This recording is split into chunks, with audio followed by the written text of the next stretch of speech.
지난해 인천 지역의 아파트 3채 중에 한 채는 외국인이 산 것으로 확인됐습니다. 인천 지역의 분양시장으로도 사람이 몰려든 건데요. 네, 하지만 올해도 이 같은 분위기가 유지될지는 미지수입니다. 대출 규제 속에 공급량도 늘기 때문입니다. 김진재 기자입니다.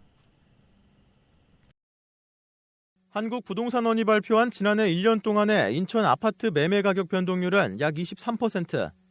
수도권 타 지역에 비해 상대적으로 집값이 낮은 인천으로 매매 수요가 몰리면서 인천 아파트 가격도 급등했습니다.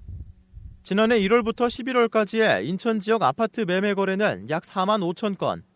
매입자의 35.5%는 인천이 아닌 다른 지역 거주자로 외지인 매입 비중은 1년 전 같은 기간보다 5% 늘었습니다.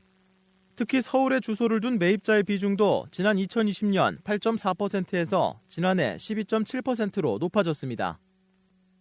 지난해 인천 아파트를 매입한 사람들 3명 중 1명은 외지인인 겁니다.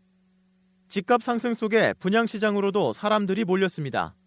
최근 분양한 송도의 한 아파트 단지입니다. 이 단지는 특별 공급을 제외하고 486가구를 모집하는데 약 22,800명이 몰려 평균 경쟁률 47대 1을 기록했습니다. 특히 전용 면적 98제곱미터의 경우 1순위 경쟁률이 211대 1을 기록하기도 했습니다. 하지만 이 같은 분위기가 올해도 유지될지는 불투명합니다. 지난해에 이어 올해도 대출 규제 강화 기조가 이어지는 데다 신도시를 중심으로 공급량도 늘어나기 때문입니다.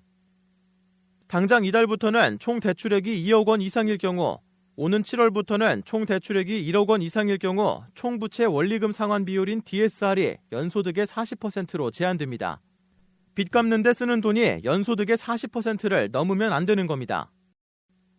올해 인천 지역에 예정된 분양 물량 약 3만 2천 가구에 더해 계양 검단 신도시 등에서는 사전 청약도 이루어집니다. 전문가는 최근 일부 분양단지에서 미계약이 발생하고 있다며 올해 분양시장 열기가 지난해보다 줄어들 것으로 보고 있습니다. 분양가가 실거래가만큼 올라간 지역들 같은 경우를 보면은 중도금 대출 규제를 피해갈 수가 없는 단지들이 나오고 있거든요.